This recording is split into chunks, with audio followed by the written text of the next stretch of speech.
Hi, welcome back and thanks for watching again. My name is Rito. Today we're going to be taking a look at this pedal here. Let's see, I think that's in focus. It's the Guyatone TD-1 tube distortion. Now I already own the Guyatone TO2 tube overdrive, and I've made a video on that. Put the thumbnail up here and the links will be in the description box below. But I'll take a look at the schematic and I do some mods to that because the cool thing about these pedals is that they actually have the proper plate voltage necessary for a 12AX7 type preamp tube. And so if you look at this, it has a power cord. This is a two-prong power cord, typical for stuff in Japan. And so you can't use this with batteries, obviously, and you definitely can't use these with your 9-volt power supplies they would normally use for a pedal. So it has the proper plate voltage that should be used on a 12AX7 type preamp tube. And in the TO2 video, I measured the actual voltage, and I think it was like around 130 volts, maybe. Please check out that video if you're interested. And so they do use the proper voltage for the tubes, unlike what you typically find in a lot of tube overdrive pedals that are categorized into a starved plate design. Not going to go into the details on that. You can look it up if you're interested. But so this is interesting and unique in that sense. Yet what's kind of interesting is that the Guyatone designers, they probably wanted more distortion or overdrive than they could get from just using this as a tube preamp, and so they added clipping diodes. So it's a proper tube preamp, yet it's a diode clipping pedal. And so in that TO2 video, I go into the pedal, I mod it, and I get rid of the clipping diode so that it's now just clipping the tube itself, or overdriving and saturating the tube itself. By doing that, you do get that tube tone, but it doesn't overdrive as much. It stays relatively clean throughout its gain range. And so I can see why the designers at Guyatone decided to add clipping diodes to this. So anyway, we're going to take a look. This is still stock, so we're going to take a look at this, listen to some tones, and do a very simple mod to it. I think the guitarist or player most famously associated with this pedal is a guitarist by the name of Sean Lane. I was not familiar with his work. I learned about him through people commenting in my TO2 video, and I've since checked out some videos, and he's an amazing guitar player. But apparently he used the Westbury W-20, which is the exact same pedal as this. It was made by Guyatone, so if you crack open the Westbury and look at the circuit board inside, it's going to say Guyatone TD-1 on the actual circuit board. So a lot of the stuff that was made in the 70s and 80s, but Japanese companies, were often sold under different brand names in the US or Europe. And so anyway, today we're going to take a listen to this pedal, run it through its paces, and then take a look at the schematic real quick and do a very simple mod to it. This pedal in its stock form is a little too dark for me, and so I wanted to make it a little bit brighter. Again, it's all personal preference, and so, you know, some people will love this as it is in its stock form. Anyway, so if you're interested, please stick around, and I hope you enjoy the video. Okay, so we're back, and I have the pedal plugged in to the power supply. It's going straight from my Squier Strat. This is actually a vintage SQ serial number Squier Strat from 83, maybe 84. And I've done a video on this. That's going straight into the pedal and then straight into the amp. There's a power switch over here that's going to turn on the tube and heat up the filaments and all that stuff. And we're going to switch it on. Well, let me start off with the clean tone. I'm on the middle pickup, and it sounds like this.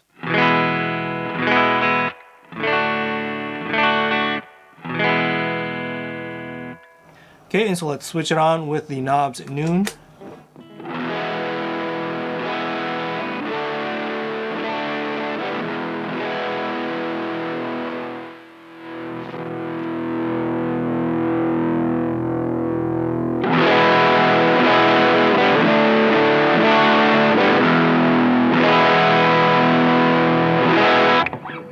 So right away, you can hear that you really need to crank the level up to get unity volume.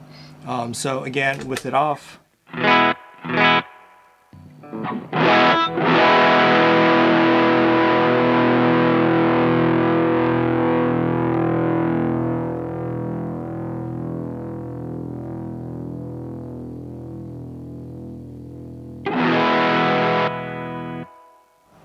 And so now let's go through the gain knob.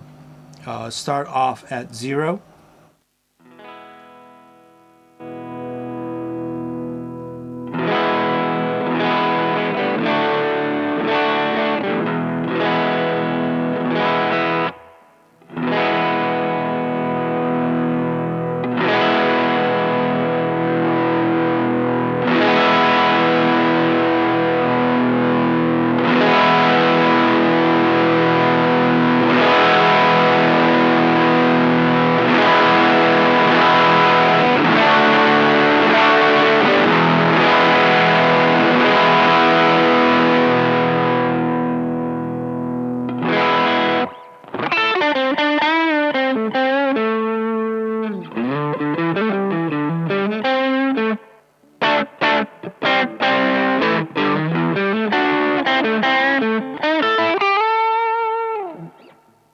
So you can probably see that at 0 there's no volume at all, and then right around that first dot you get this very light crunchy tone, but it's very quiet, so you kind of have to max out the volume. Again, still on the middle pickup.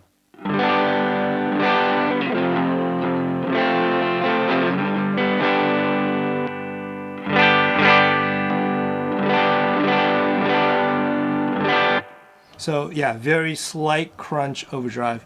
But from there on to the next dot there, it just suddenly jumps in gain.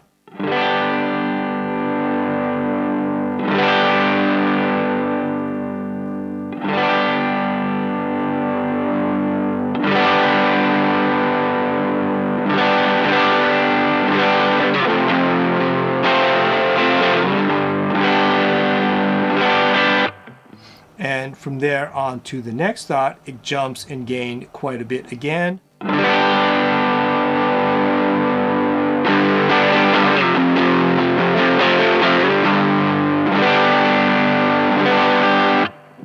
And then from there on, you pretty much are at the same gain, and just gets a little bit more fizzy as you increase the gain knob.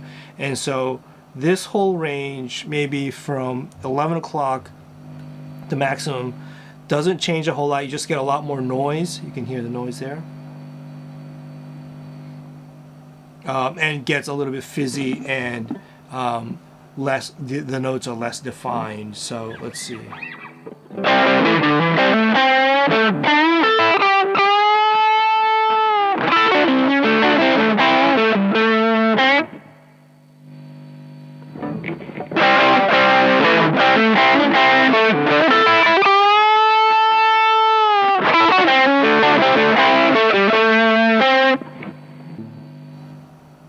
So you can kind of see that you don't get a whole lot of gain range from 11 to max, and that's kind of a waste, and was one of the reasons why I decided to mod mine, because you're kind of limited to this range here, and even then it goes from mild crunch and suddenly into heavy distortion, and then very heavy distortion right up around here. So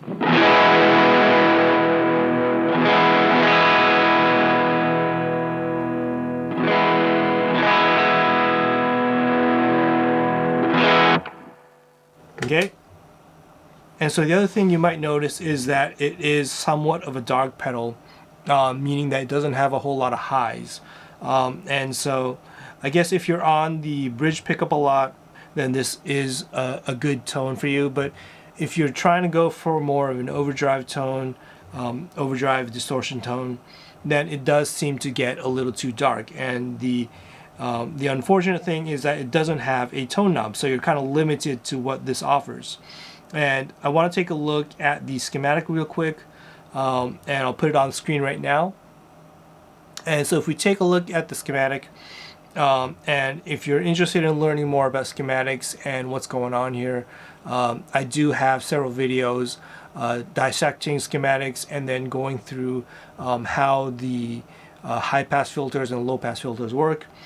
But we want to take a look at two parts of this schematic. It's a very simple schematic. It's just a straight up 12AX7 preamp tube type circuit. We're going to take a look at this part first, and this is a high pass filter, meaning it's going to cut lows. So instead of saying high pass, I like to say low cut filter because it seems a little more intuitive that way. And so this is cutting off a lot of lows. And then if we take a look at this part right here, this is going to be your low pass or high cut filter, and it's cutting off a lot of the highs. And this is cutting off a little too much of the highs, at least for my personal preference. And so what we want to do is we want to take this resistor right here and change the value of that resistor so it lets a little more highs go through and doesn't attenuate the highs so much. And so what I'm going to do is, instead of going inside and soldering or removing that 470K resistor, I'm going to go and add wires and then put another resistor in parallel with that 470K resistor. And when you put resistors in parallel, it decreases the overall value. And so we're going to do that. I'll show what's going on the screen so you know exactly what's going on. And we're going to listen to some looped guitar playing with different value resistors.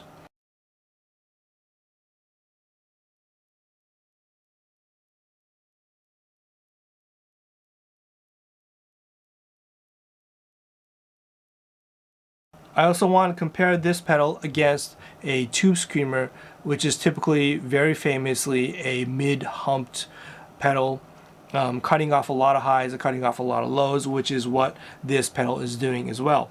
And so let's see how it compares to a tube screamer, but you'll hear that this cuts off even more highs compared to a tube screamer, even with a tone knob turned down on that TS10.